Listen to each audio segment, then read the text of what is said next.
Muito bom, meus irmãos, a paz do Senhor Jesus. Estamos começando a TV Ágape, a TV da sua família. É um prazer estar chegando aí até a sua casa, o seu trabalho. Não importa onde você esteja, Deus vai falar muito com você através desse programa. Para a gente começar bem, dá o like, compartilha para os seus amigos e parentes. Quanto mais vida a gente alcançar, melhor. Hoje os quadros estão maravilhosos. Pode se preparar aí que Deus vai falar com você. Já vamos para o nosso primeiro quadro. Se ajeita aí o nosso podcast. Meus irmãos, vamos lá. Estamos aqui no nosso podcast Ágape, esse quadro que você já está acostumado. Toda quinta-feira estamos aqui com um convidado especial, tratando de assuntos que são fundamentais na nossa vida cristã, no dia a dia. E hoje eu tenho o privilégio, a honra de receber aqui o nosso obreiro Everton, que também é líder dos homens. Hoje nós iremos bater um papo aqui sobre homens na liderança na igreja e fora da igreja, um assunto muito pontual que vai falar com você. O Everton, aperta a minha mão aqui. Obrigado por ter aceitado o convite. E já pode cumprimentar o pessoal para a gente dar início aqui ao nosso bate-papo. Olá, pessoal. Um abraço a todos aí. É um prazer, pastor, estar aqui com o senhor para poder estar falando sobre liderança, que é um assunto interessantíssimo, né, para todos nós, porque principalmente nós homens, né? O próprio Cristo nos delegou isso na nossa família, no nosso lar. Então acaba que também, tanto na igreja e no nosso ambiente fora, isso é necessário, né? É verdade. Ô Everton, só para a gente iniciar aqui, fala um pouquinho da sua história na formação profissional e pessoal, para as pessoas te conhecerem mais. É importante falar, né, pastor? Porque... Fala primeiro de que cidade você veio. Você não é natural de Patrocínio, né? Não sou natural de Patrocínio. Pode ficar à vontade, pode explicar para nós. Nasci em Belo Horizonte, lá morei 33 anos, vi aquela cidade crescer, né? Então cansei um pouco daquele lugar populoso, daquele movimento. Mas ali também cresci de forma pessoal e profissional também, né? Então, assim, um pouco do lado pessoal é que a minha maior referência é meu pai, né? Meu pai, eu tenho um exemplo com ele porque nós somos 4 irmãos. Seu pai é vivo ainda? É vivo, graças a Deus. Então, assim, somos 4 irmãos e com um salário mínimo e meio, ele cuidou da gente numa cidade grande. Todos nós sabemos que uma cidade grande, com esse salário, é uma luta. Um administrador e tanto, hein? Exatamente. Então, assim, ali eu peguei essa responsabilidade junto com ele, tanto é que assim que eu formei o 2º grau, eu não dediquei, né, a faculdade, alguma coisa assim, para dedicar ao meu pai. Então, assim, ajudei, fui o braço direito dele dentro do lar. Aí, assim que eu casei, que eu fui pensar, preciso agora crescer profissionalmente. Então, onde que eu fui fazer a faculdade, que formei em engenheiro mecânico. E, diante disso, eu comecei a atuar na área profissional e vi que fiz uma escolha feliz, porque é uma área que a cada dia sou desafiado, a cada dia é assunto novo, eu tenho que buscar conceitos, então não fico naquela mesmice, né? Então, assim, é uma coisa muito prazerosa, é um desafio constante. Então, assim, essa parte profissional, eu não tinha uma visão da base de família, então eu não tenho familiares engenheiros, então fui na raça e Deus me guiou de uma forma maravilhosa. Então, assim, eu gosto de trazer essa história porque para as gerações, né? Claro, saber que é possível vencer, né? Porque eu vim de uma família humilde, né? Então, às vezes, o pessoal vê hoje na minha situação que eu estou, sempre foi fácil? Não foi fácil. Eu já catei latinha, já capinei lá, lotes. Então, assim, a nossa caminhada ela é constante. Nós nunca podemos desistir disso. Que né? bacana. E qual o nome da empresa que você trabalha hoje, Everton? Hoje eu estou na Eroquem Fertilizante. Sim, daqui a pouquinho a gente vai falar um pouquinho sobre ela também. Ô, Everton, mas que história bonita, que bacana. E como que um cristão, será que um cristão pode ser líder no mundo? A gente fala um pouquinho de liderança, mas a gente acha que é só aqui na igreja, né? Igual você é o nosso líder de homens aqui, tem feito com excelência, mas pode ser líder no mundo também? Qual que é a sua opinião sobre isso? Pode, pastor, e a gente tem que tomar muito cuidado, né? Por que isso? Porque é igual o senhor sempre comenta, às vezes a gente está aqui na igreja e cultuar aqui, louvar a Deus, é fácil. O problema é lá fora, como que a gente vai se posicionar como cristão? Porque lá fora o mundo é corrompido, né? Então, às vezes, tem decisões que você está num ambiente de pessoas que às vezes falam de forma errada, que você, além de ser profissional da empresa, você tem que tomar decisões que você tem que ser justo, correto, dentro do nosso princípio cristão. Então, assim, pode ser e deve. Tanto é que eu pego como exemplo o próprio José. José foi um excelente exemplo para a gente. Daniel também, Daniel, do maior império da época, a Babilônia.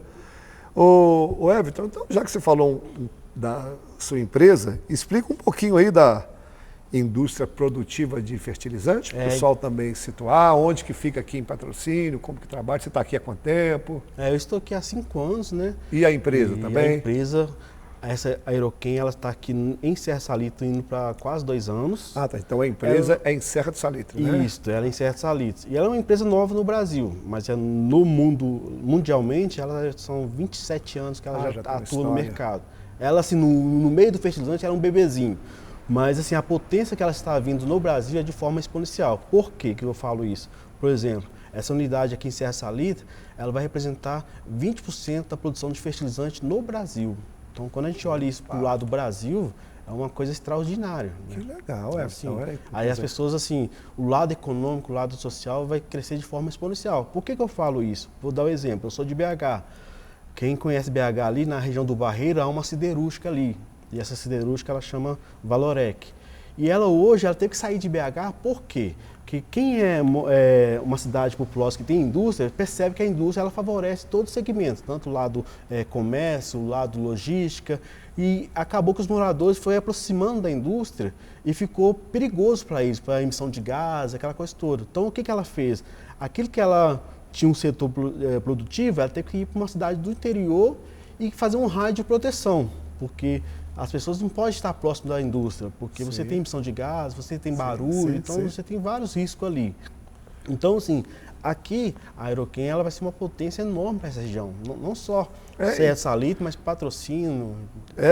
Que aproveitando e fazendo uma pergunta em cima disso, quais os impactos econômicos que vai trazer para a nossa cidade, questão financeiramente, claro, não tem como citar os valores, mas de emprego, se vai gerar muito emprego, o pessoal tem aqui na cidade aqueles que querem até conseguir uma vaga, qual que é o procedimento, só para o pessoal entender que essa empresa veio para cá para gerar empregos também. Exatamente. Né? Eu posso dar o exemplo de uma prefeitura, porque a prefeitura ela tem seu prefeito e seus secretários que administram, seja a área de saúde, seja a área da segurança, seja a área de preservação da cidade. Assim é uma indústria também. Dentro de uma indústria você tem um diretor com seus gerentes e empresas. Ali você tem a área administrativa, você tem a área falamos de facility, que é a preservação da estrutura indústria, tem a área de segurança, a área de logística, e a área de operação e mecânica, ou seja, tem um mercado para todo mundo. Então, uma pessoa que é formada na área de administração, uma pessoa que é formada na área de jurídico, uma pessoa que é formada na área química, no meu caso, que é a área mecânica. Então, assim, você tem um leque, uma diversidade muito boa. Muito grande. Então, assim, e um jovem ou uma pessoa que às vezes não teve a oportunidade de fazer um curso profissionalizante, qual que seria o caminho, onde que faz esse curso para depois... Ótimo, uma boa pergunta, pastor. Hoje, com a tecnologia, muitas empresas que prestam cursos estão fornecendo muito, investindo muito no EAD, que é o ensino à distância. Ah, que legal. Então, assim, o jovem precisa, por exemplo, hoje os bons cursos que eu vejo aqui ficam na região de Araxá, Patos, e tem aqui também, mas nessa característica da indústria, Araxá tem e Patos, porque lá tem muita indústria. Sim. Então, assim, as pessoas podem fazer via EAD, cursos, tanto seja mecânico, ou seja elétrico, enfim. É possível fazer um curso à distância e muito bom. Então, se tiver alguém que está nos ouvindo, que está desempregado ou queira desenvolver essa área, o primeiro passo é procurar um curso profissionalizante. Exatamente. Então, a partir do momento que ele... E quanto tempo dura esse curso, mais ou menos? Aí, pastor, eu sou muito apaixonado com curso técnico. Por que eu sou apaixonado com curso técnico? Porque ele é um curso rápido, que geralmente dura em média 1 ano e 6 meses, ou até 2 anos, né? E acessível para todos. E o governo tem a trilha desses cursos técnicos e que ele é rápido, porque a partir do momento que você faz um curso, o leque de opção de você trabalhar ele é mais fácil. Eu mesmo fui um exemplo, eu formei como técnico mecânico industrial no Senai e me ajudou a entrar na área da indústria. E a faculdade é um curso longo, por exemplo, engenharia mecânica são 5 anos. Verdade. Dependendo do período, você fica até 6 ou 7 anos. Então, assim, é um investimento muito alto. Sim. E às vezes o mercado é muito competitivo.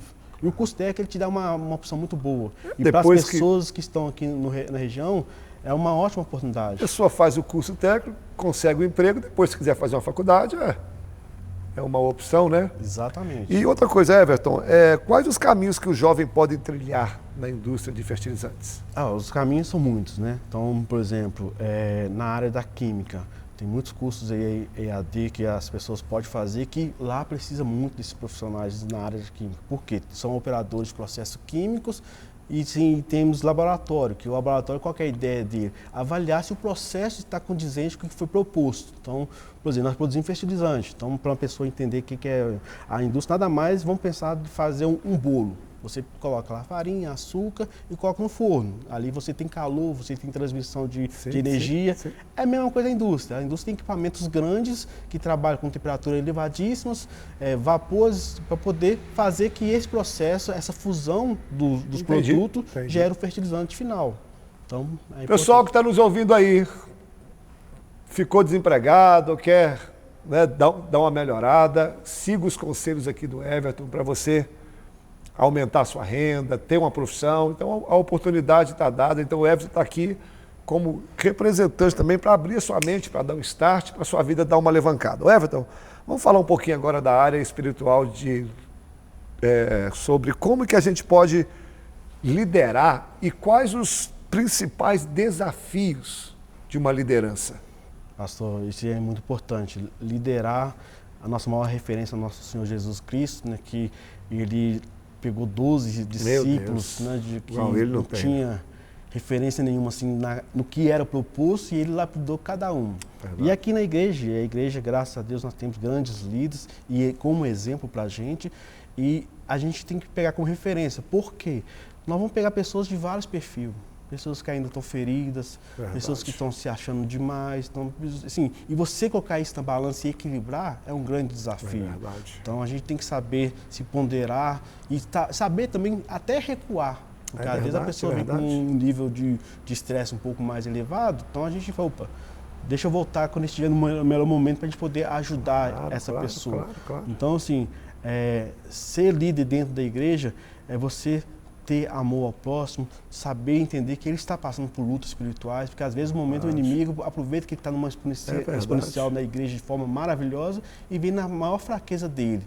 E se a gente não enxergar que isso é uma luta espiritual e começar também a apontar o dedo, você destrói aquela pessoa. Isso. Então, assim, a gente sempre está ligado com Cristo, porque é Ele que vai nos dar a direção, né? E saber atuar nesses momentos delicados. Eu costumo dizer também que é você saber, entre aspas, extrair aquilo que a pessoa tem de melhor e na hora certa de produzir também. Exatamente. Porque a gente não pode usar a pessoa numa área que ela não foi chamada e nem tirar dela aquilo que no momento ela não está podendo produzir. Então você resumiu bem. Exatamente. E para a gente caminhar para o fim, Everton, qual a importância do departamento de homens da igreja, o departamento que você toma conta aqui para nós, e qual que é a importância desse ministério, pastor, dentro da igreja? Nós temos uma importante, principalmente no mundo de hoje, que está tentando combater nossas crianças com mensagens ruins, né, com algumas tirando coisas que a masculinidade e a importância do papel do homem, né? E você vê que a própria estrutura familiar está tendo toda distorcida. Então nós, homens, é um momento de se fortalecer, de se posicionar e ser exemplo.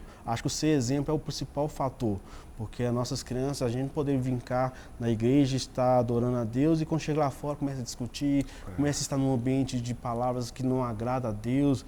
Então, assim, esse exemplo ele é fundamental para nossas crianças, nossos adolescentes. Porque a figura masculina. Nós somos da mesma época, né? Então a gente não tinha muito acesso à internet. Então algumas mensagens os pais conseguiam esconder, proteger a gente. E hoje não, a internet tem muita mensagem perigosa. Meu Deus do céu. Então... Eu gosto, Everton, quando Davi estava para falecer, já no seu leito de morte, o seu trono ia passar para o seu filho Salomão. E ele vai dar 3 conselhos para Salomão, que eu acho maravilhoso. Ele fala assim: meu filho, primeira coisa, busque a Deus. Busque a Deus. Segundo conselho, ame a palavra do Senhor. E o terceiro conselho, seja homem. Olha a fala de Davi. Por que ele quis dizer seja homem? Salomão já era homem. A gente sabe qual que é a mensagem de Davi, ou seja, exerça o seu papel de homem. Ser homem, o pessoal que me conhece, não é ser machista, não, ser homem é você cumprir o papel que Deus coube a gente, de proteger a família, de tomar decisões, de partir para cima.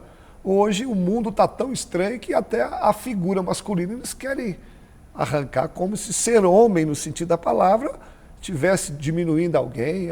Você vê que é uma estratégia satânica, Sim, né, o exatamente. Everton? Que quando tira a figura masculina, os filhos, claro que a feminina também, lógico, mas quando tira a referência do homem, as famílias sofrem, o mercado sofre, porque Deus, como conhecedor de tudo, de todos e criador, ele definiu funções para homens e para as mulheres. Então tem coisas que os homens foram chamados para fazer que não é papel da mulher e vice-versa. Então se a gente parar de fazer aquilo que Deus nos chamou, como é que faz? Exatamente, pastor. O Everton, quero te agradecer. Você sabe o carinho que eu tenho com você, com toda a sua família. O Everton meu Deus, pensa numa bênção. Obrigado por tudo que você tem feito aqui na igreja, por nós. Eu percebo o carinho que você tem com a gente. O Everton, um camarada espetacular. A gente sempre bate um papo em off, ele expõe a opinião dele e a gente sempre juntos fazendo melhor para o reino de Deus. Exatamente. Everton, muito obrigado por tudo que você tem feito. E despede aí do pessoal para a gente terminar esse quadro. Agradeço muito, pastor. E, senhor, você sabe que eu tenho uma referência, um carinho pelo seu amor à palavra, né? E, pessoal, muito obrigado por permitir estar aqui, trazer um pouco da história, para a gente poder saber que é possível caminhar dentro do ministério, dentro da palavra, e lá fora, principalmente, a gente sempre ser firme e se posicionar, né? Porque lá fora o mundo ele é perigoso. É corrompido, né? É corrompido. Obrigado, Everton. Pessoal, agradeço. Valeu, fica aí, tem muita coisa boa no programa. Próximo quadro. Obrigado, Everton. Agora o quadro aí do nosso amigo Zilton. Qual que é a canção de hoje, Zilton? Bom, meus amigos, esse é o nosso Cantando a Palavra. E hoje nós iremos falar sobre uma canção muito conhecida no nosso meio, que é A Ele Vem, do cantor Gabriel Guedes. Há poucas coisas que nós podemos falar que nos trazem tanto consolo e esperança quanto a promessa da volta de Cristo. Há muito que podemos dizer o quanto Deus nos auxilia na nossa caminhada diária, sobre o consolo e as promessas para esta vida, mas fatalmente nada se compara à volta de Cristo, pois ela é a resposta final de todas as nossas dores, pecados, sofrimentos, de tudo que vem através da nossa vida. A volta de Cristo é a resposta que nós tantos buscamos. E essa música ela aborda esse tema de maneira muito clara, sem muita poesia, sem contornos, sem algumas referências de certa forma um pouco distante. Ela é uma música de afirmações fortes e claras sobre a nossa grande esperança, que é a vinda de Cristo. Numa era que se fala tanto de prosperidade, de felicidade, as primeiras linhas já são logo um tapa na cara. Quando ele fala na primeira estrofe da música que a terra não é o nosso lar, nós somos estrangeiros e não devemos nos apegar ao que nós vemos, ele já está, de certa forma, anunciando a vinda de Cristo e nos trazendo a realidade de que as coisas aqui serão passageiras, mas o nosso foco é a eternidade. Em seguida, nós já vamos logo para o refrão, que anuncia em alto e bom som que ele vem. Não importa seja a sua posição escatológica, se você acredita num pré-pós-arrebatamento, mas sem titubear, ela vai nos declarar que ele virá. E essa vinda triunfal, ela trará fim a toda tristeza, a toda dor, e nós seremos levados até a sala do trono celestial, onde nós nos uniremos com os anjos em um louvor a Deus. O refrão também vai falar sobre estarmos prontos para a sua chegada. Ele nos leva a pensar também um pouco na parábola das virgens, em Mateus 25, de 1 a 13, onde existiam 5 virgens prudentes e 5 virgens imprudentes, e quando alguém gritou que o noivo estava voltando, as prudentes levantaram, acenderam sua candeia, pois ainda tinha azeite, e as outras já tinham saído, as nécias, para buscar óleo. Então, essa passagem ela vai nos levar a entender que a nossa vida de devoção ela também tem que estar arraigada a uma atenção e também a um zelo com aquilo que o Senhor nos entrega. O óleo que representa a unção de Deus, aquilo que o Senhor nos dá como ferramenta para trabalhar para Ele, tem que ser guardado, protegido, para que não falte no dia da volta. Porque Ele vai vir buscar, Ele não quer que nós esperemos Ele como um desocupado, mas Ele quer vir buscar uma noiva que anseia e é vigilante com a sua volta. E no final ainda há uma inserção de um trecho de um velho hino da harpa cristã, que é O Rei Está Voltando, que segue na mesma linha, sem titubear da vinda do próprio Cristo. Então, é uma canção que quando nós cantamos, nós estamos anunciando, mas também declarando que Ele vem, que Ele virá. Eu creio que além da força de afirmações dessa música, a melodia, a harmonia, o ritmo, tudo contribui para essa mensagem. É uma canção que acredito que devemos cantar com todo o vigor, com toda a nossa força, pois ela expressa um desejo que todo cristão tem que ter, que é de encontrar-se com o Senhor. A vinda de Jesus é a nossa esperança, é a nossa expectativa, muito mais do que as bênçãos e tudo que Ele possa nos dar.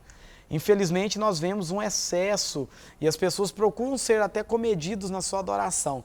Mas se a nossa melhor resposta hoje era essa, estarmos cientes de que Jesus vai voltar. Essa música ela não é apenas muito boa, ela é bíblica. Ela fala de Cristo, aponta para a sua vinda e ela é a nossa maior esperança. A nossa esperança está em entender que Ele virá no piscar de olhar e quem estiver pronto com Ele irá. E na sua glória nós iremos morar. Não mais tristeza, não mais temor. Junto com os anjos cantar eu vou. Digno é o Cordeiro que se entregou, Ele vem. É com o Senhor, pastorzão. Valeu, meu amigo. Pessoal, dá o like, compartilha, vamos alcançar mais gente. Pode interagir também aí, tem um bate-papo que acontece simultaneamente, estamos aí interagindo. Agora a agenda da igreja para você conferir os dias de culto. Pessoal, eu quero passar para você a agenda da igreja, vou te mostrar aqui todos os cultos para você ficar por dentro. Nós começamos aqui na segunda-feira, o culto de oração, às 19h30, a gente ora, paga um preço pela igreja, é um culto pilar aqui. Toda terça e quinta nós temos os cultos dos lares, quando você quiser um culto na sua casa, pode agendar, temos uma equipe aqui bem preparada para levar o evangelho até seu lar, ou na vida de alguém que você conhece. Quarta-feira, culto da vitória. Nesse culto nós sempre damos a oportunidade dos pregadores da igreja e, por sinal, temos aqui exímios pregadores e pregadoras. Nesse culto da vitória temos um clamor pelas causas impossíveis. 19h30 te aguardo. Quinta-feira, a TV Ágape, que você está nos assistindo, 21 horas no YouTube. Toda quinta-feira esse programa tem falado muito com você. Sexta-feira, culto da palavra, culto de doutrina, culto de ensinamento, onde nós estudamos um capítulo da Bíblia, ou um personagem. Eu mesmo que ministro nesse culto. Eu só não prego esse culto o dia que eu não estou aqui. No sábado nós temos 2 cultos. Temos o culto dos adolescentes, às 17 horas, para você ensinar o seu filho desde novinho o caminho da igreja. E às 19h30, culto dos jovens, culto da mocidade. Os jovens se reúnem aqui e é uma bênção só. Domingo, 9 horas da manhã, a nossa escola bíblica, onde nós nos aprofundamos mais num tema, num livro da Bíblia, numa carta, onde a gente cresce mesmo espiritualmente falando nas Escrituras, porque a gente separa um tempo maior, né? E domingo à noite, culto da família, onde nós celebramos ao Senhor, ouvimos uma palavra de esperança e colocamos a nossa semana nas mãos do Senhor. Aqui a agenda da igreja, não esquecendo que nós temos um programa de rádio, às 14 horas, na Rádio Cultura, é só você sintonizar lá. Essa é a agenda da igreja, aguardo você, Deus te abençoe, forte abraço. Igreja Batista Ágape, a igreja da sua família. Minha amiga Adria com um quadro novo, vamos ver o que a Adria vai falar pra gente aí. Olá meus amigos, cumprimento vocês com a paz do Senhor mais uma vez. Estou aqui no quadro Passagens e Personagens Desconhecidos da Bíblia e hoje eu quero trazer mais uma personagem aí muito querida, mas desconhecida por muitos de nós. Provavelmente, se você abrir o Novo Testamento, você já ouviu falar sobre Timóteo. Timóteo era um rapaz aí jovem, né, quando Paulo escreveu sobre ele, discipulado pelo próprio Paulo. Né? Paulo acompanhou ele ali por muito tempo. E a palavra ela é tão específica sobre Timóteo que, de fato, parece que Timóteo era um rapaz muito bom. Gostava muito de se empenhar nas escrituras, na leitura. E esse era o direcionamento de Paulo para a vida dele. Eu percebo, quando eu leio Timóteo, uma grande afeição da parte de Paulo por Timóteo. Só que muitas das vezes nós falamos tanto sobre Timóteo que nós esquecemos de ver os detalhes dessas passagens bíblicas. Tem ali uma pessoinha na vida de Timóteo que foi essencial na vida dele. Não foi Paulo, não é só sobre Timóteo, mas Lóide. Não sei se você já se atentou. Paulo ele faz menção à avó de Timóteo em uma parte do livro e fala sobre a fé dela. Então hoje nós vamos tratar sobre a avó de Timóteo, a Lóide. Né? Vamos entender aí por que ela foi comentada e citada por Paulo. Acredito eu que você deve pensar dessa maneira, que se Paulo citou ela é porque tem alguma coisa ali para nos ensinar.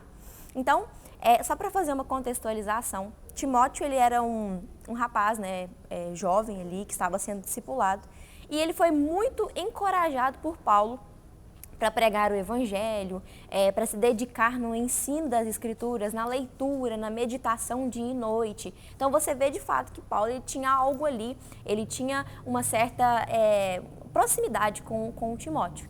E, inclusive, se você abrir, vai até aparecer assim, ó, com base nas palavras proféticas ditas a seu respeito. Ou seja, Timóteo ele tinha ali um ministério já firmado, existiam palavras sobre a vida dele que deveriam se cumprir e que ele deveria agir em conformidade daquilo que ele tinha recebido. Inclusive tem outros direcionamentos, como por exemplo, ensine, pregue, dedique-se na leitura, né? Timóteo, ele, de fato, ele tinha ali um ministério que aguardava por ele, que deveria ser desenvolvido por ele. Mas hoje, como eu disse, se você abrir a palavra lá em 2 Timóteo, no segundo livro que fala sobre ele, no capítulo 1, do 3 ao 5, fala assim: dou graças por você ao Deus que sirvo com a consciência limpa, como serviram meus antepassados. Sempre me lembro de você em minhas orações, noite e dia. Olha para você ver a afeição que Paulo tinha por ele. Quero muito revê-lo, pois me lembro de suas lágrimas. Então você vê que o rapaz ele era dedicado, ele tinha ali uma paixão pela palavra, né? Ele realmente, Paulo citou ele, não foi à toa. Nosso reencontro me encherá de alegria. Olha para você ver a ansiedade que Paulo, a expectativa que Paulo ficava de encontrá-lo. Lembro-me de sua fé sincera, como era de sua avó, Lóide, e de sua mãe, Eunice. E sei que em você essa mesma fé continua firme. Então, o que eu quero trazer para você hoje? Paulo ele não está falando só sobre a fé de Timóteo, mas ele está falando da fé da avó dele, que inspirou também ele. Então, olha para você ver que interessante, né? Ela é citada somente nessa passagem na Bíblia e ela é citada dessa maneira. Então, isso aqui me traz 3 reflexões sobre a vida dela. Em primeiro lugar, quando as pessoas nos citam, como elas se lembram de nós? Como elas referenciam nossas vidas? Porque Lóide foi citada nessa única passagem e foi sobre ter uma fé sincera. Será que as pessoas elas se lembram de nós e assim como Lóide, elas são relembradas porque nós carregamos uma fé que também é sincera? Algo que inspira as pessoas nas palavras de Deus? Porque, olha para você ver, citada uma única vez e quando é citada é para falar sobre a fé dela. Olha que lição interessante, ela nem aparece, nós nem sabemos mais sobre ela. Inclusive, fala também sobre Eunice, né? Mas hoje eu vou focar na avó de Timóteo só. Mas quando ela é citada, é trazendo uma grande lição.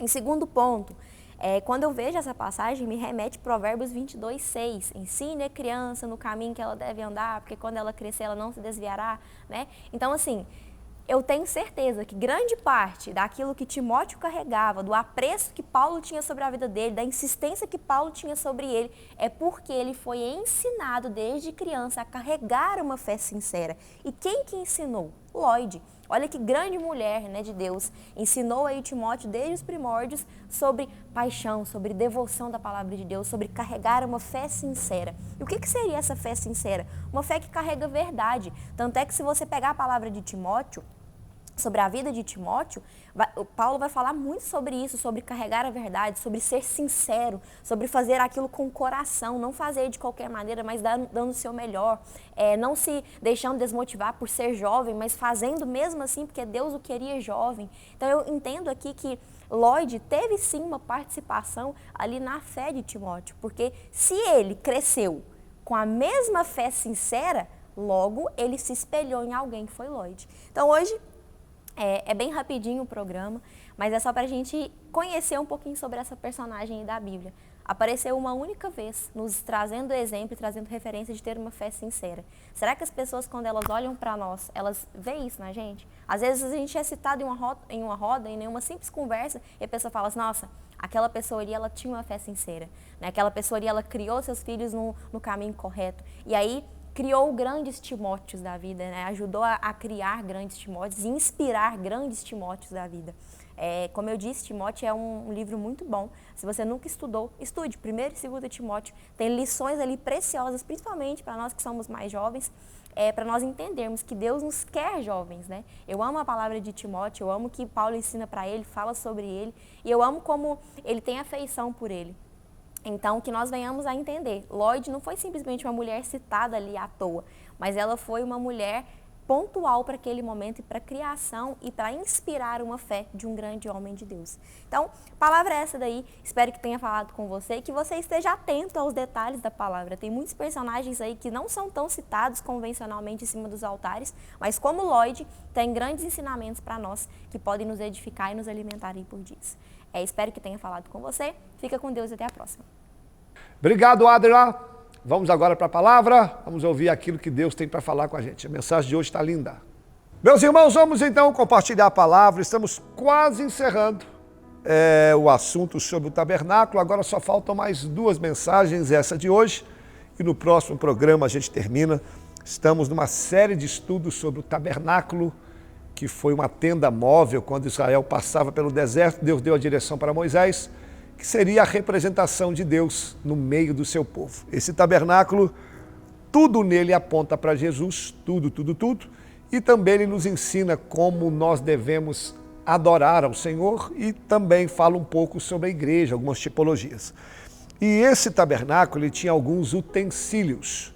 Nós estamos no santo lugar. Já falamos sobre o altar de holocausto, a bacia de bronze, o candelabro e a mesa dos pães. Hoje nós iremos terminar essa parte do átrio, que é um local que ficava no meio do tabernáculo, ali somente o sacerdote poderia entrar, e ali havia os 3 elementos que eu já preguei, que era o candelabro que iluminava e a mesa dos pães, onde ficavam os pães para o sacerdote comer.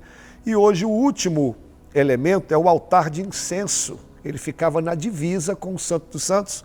Quero ler com você Êxodo 30, verso 1 e 10. Diz assim: E farás um altar para queimar o incenso, de madeira de acácio farás, o seu compartimento será de 1 côvado, a sua largura de 1 côvado será quadrado, os 2 côvados e sua altura. Dele mesmo serão suas pontas, e com ouro puro forrarás o seu teto, as suas paredes ao redor, as suas pontas, e lhe farás uma coroa ao redor. E porás diante do véu que está na arca do testemunho, diante do propiciatório que está sobre o testemunho, onde me ajuntarei contigo. E Arão sobre ele queimará o incenso das especiarias, cada manhã, quando puser em ordem as lâmpadas, o queimará. E acendendo Arão as lâmpadas à tarde, o queimará, e este será incenso contínuo perante o Senhor pelas vossas gerações. Não oferecereis sobre ele incenso estranho, nem holocaustos, nem oferta, nem tampouco derramarei sobre eles libações. E uma vez no ano fará expiação sobre as suas pontas com o sangue do sacrifício das expiações. Uma vez no ano fará expiação sobre ele para as vossas gerações, porque santíssimo é o Senhor. Vamos então para o último elemento, seria o altar de incenso. Ele ficava bem na divisa, no santo lugar para o Santo dos Santos, e nesse altar era onde colocava os aromas, os incensos. Esse utensílio era onde subia um cheiro agradável ao Senhor. Deixa eu só te explicar alguma coisa. Como eu disse que tudo apontava para Cristo, esse altar aqui, ele simboliza Cristo como o mediador entre o homem e Deus. Porque esse incenso que era colocado nesse altar, o cheiro subia, e a Bíblia diz que chegava como cheiro agradável ao Senhor, ou seja, começava na terra e ligava lá no céu. E 1 Timóteo 2,5 vai dizer que só há um mediador entre Deus e os homens, que é Jesus. Não é Maria, não é São João, São Pedro, fulano, não, só um mediador. É a Bíblia que diz, 1 Timóteo 2,5, que é Jesus. Agora, esse altar de incenso, ele vai simbolizar as nossas orações. O seu significado significa aquilo que sobe de maneira agradável. O que nós fazemos aqui sobe as narinas do Senhor, leia 2 Coríntios 2,15, Gênesis 8,21, Efésios 5,22, Isaías 65,5, diz que tudo que nós fazemos aqui sobe às narinas de Deus. Então, por que ele simboliza a oração, pastor? Se você ler Salmo 141,2 e Apocalipse 5,8, vai dizer que o altar de incenso ou incenso é comparado com a oração, depois você confere. Era o objeto mais próximo da arca da aliança, que simboliza a presença de Deus. Então aqui eu já começo a aplicar, já que eu te expliquei que esse altar de incenso simboliza Cristo e as nossas orações. Então vamos aplicar aqui, querido. Olha a importância da oração. Olha a importância de nós orarmos. A oração é que faz com que a gente se aproxime de Deus. Deus pode falar com a gente da maneira que Ele quiser. Deus fala pela palavra de Deus. Deus fala em nosso coração. Deus usa pessoas. Deus fala pelas circunstâncias. Mas só tem uma maneira de nós falarmos com Deus, é através da oração. Por isso que esse altar de incenso estava na divisa. Logo após você romper a cortina, já estava a Arca da Aliança, que simboliza Deus. O objeto mais próximo dela é a oração. Você já percebeu que o inimigo quer nos tirar da oração? É por causa disso. A oração, ela nos aproxima de Deus, a oração faz com que a gente tenha intimidade com Deus, é a oração que nós nos derramamos perante o Senhor. Eu quero te encorajar aqui nessa palavra para você entender a oração, que você volte a orar, que você não tenha preguiça de orar, que você não seja obrigado a orar. Esse altar de incenso aponta para isso. Jesus, gente, guarda isso aqui, Jesus sendo Deus, Ele não precisava de orar, mas por diversas vezes nós vemos na Bíblia Jesus orando. Se Jesus orou, quanto mais eu e você precisamos ter uma vida regrada de oração. Então nós temos que ter isso. Mateus 6,6, Jesus vai falar o valor da oração. Quando Pedro estava preso em Atos capítulo 12, a igreja orava por ele. Grandes feitos na Bíblia, grandes feitos começaram através da oração. Olha, esse altar de incenso, ele é tão importante que se você ler Lucas capítulo 1 em diante, vai falar o nascimento de João Batista. Sua mãe era estéril, Isabel, seu pai Zacarias era velho, mas ele era um sacerdote.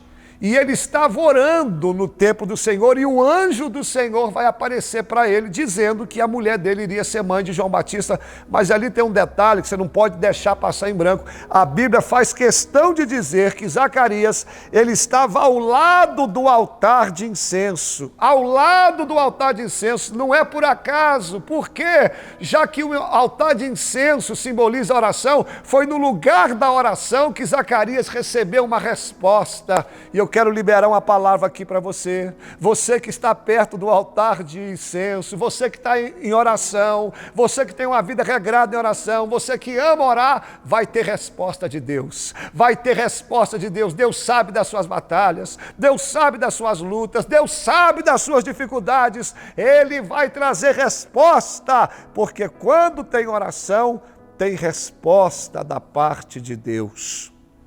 E outra coisa, esse altar de incenso tinha fogo, né?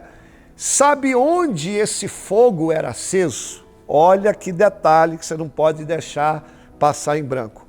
Lembra do altar de holocausto, que é o primeiro elemento que eu preguei sobre ele no primeiro dia, onde os animais eram mortos? Ele era uma tipologia da cruz, porque na cruz Jesus foi morto como o cordeiro era morto. O fogo do altar de incenso era tirado do altar de holocausto. Então vamos pensar aqui. O fogo que acendia o altar de incenso era tirado do altar de holocausto. Então vamos aplicar. O fogo da oração é tirado do fogo da cruz. É a cruz que põe fogo na oração. É a cruz que te motiva a orar. É a cruz que te motiva a ter o joelho no chão e falar com Deus. Sabe por que muitas pessoas não gostam de orar? Porque não entenderam a mensagem da cruz. Qual que é a mensagem da cruz? Eu sendo pecador, Jesus me salvou. Qual é a mensagem da cruz? Eu mereci o inferno, mas Jesus me salvou. Qual é a mensagem da cruz? A cruz me reconcilia com Deus. Então, quando eu entendo a mensagem da cruz, eu tenho prazer em orar, eu quero falar com Deus, eu me derramo perante o Senhor, eu tenho prazer em falar com Deus. Agora, se o teu fogo, a tua motivação não for a cruz, me desculpe, a oração não vai ter prazer na sua vida. Uma outra coisa, repare que primeiro era o altar de sacrifício, lá fora. Só depois o altar de incenso. Como assim, pastor? Primeiro nós somos perdoados e depois a gente ora. Primeiro você entende o que é perdão, depois você ora. Porque tudo começa no perdão. Por isso, e tanto do perdão com Deus, quanto do perdão com o próximo. Não adianta eu querer ir para esse altar da oração se eu não tenho o altar do perdão. Repare como que a Bíblia é toda perfeita. Por isso que quando Jesus vai ensinar a orar, ele vai falar assim: Pai, perdoa as minhas ofensas como eu tenho perdoado aquele que me ofendeu. Se eu não perdoo aquele que me ofendeu, como que eu posso querer que Deus me ouve aqui? Tem muitas pessoas indo no altar da oração se esquecendo de perdoar alguém.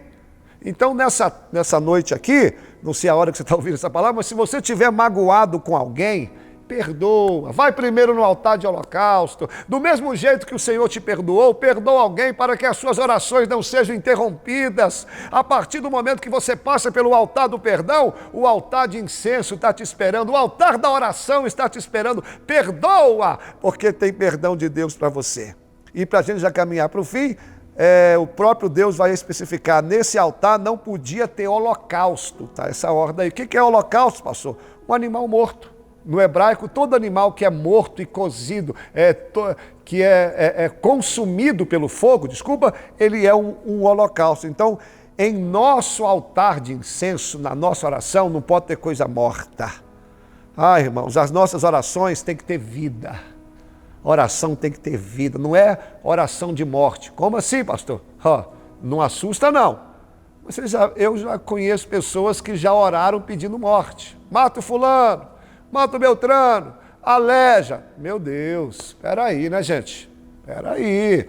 Na minha oração tem que ter vida. Lembra de Ezequiel no vale de ossos secos?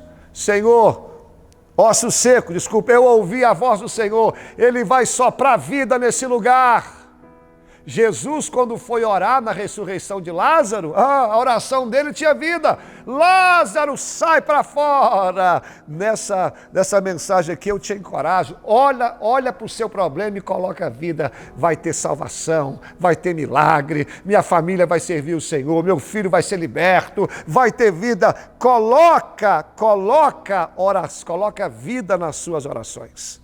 E esse incenso, ele tinha um cheiro agradável, mas Deus havia dado todas as normas, quais os elementos para que o incenso fosse feito.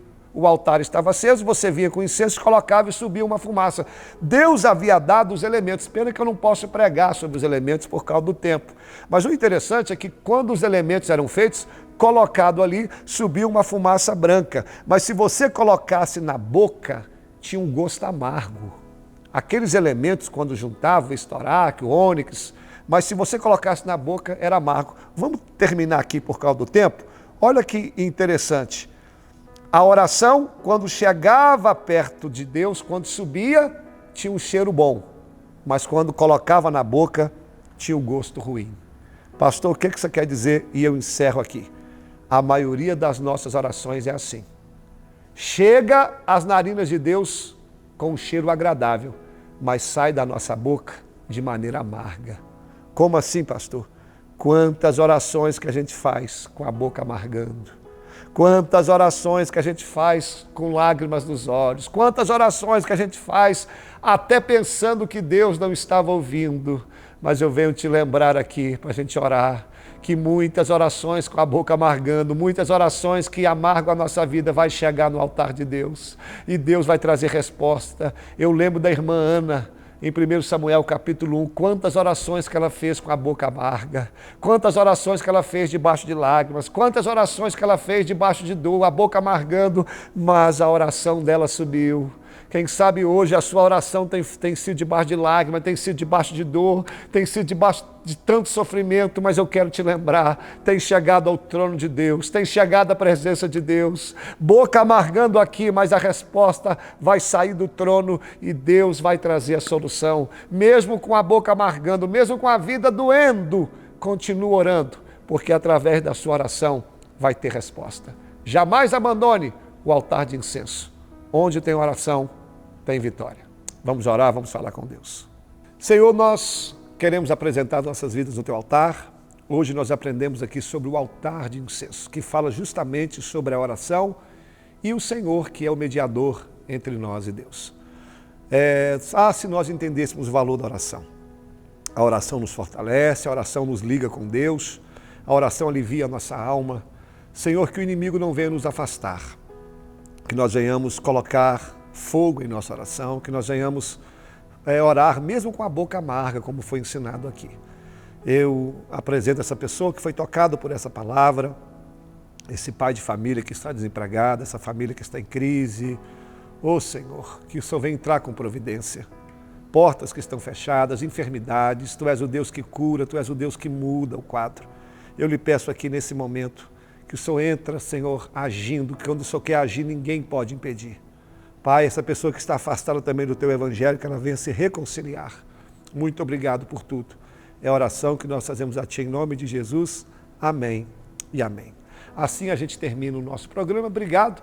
Não esqueça de dar o like, nem de compartilhar. Permitindo Deus, semana que vem estamos aqui. Um abraço. Valeu.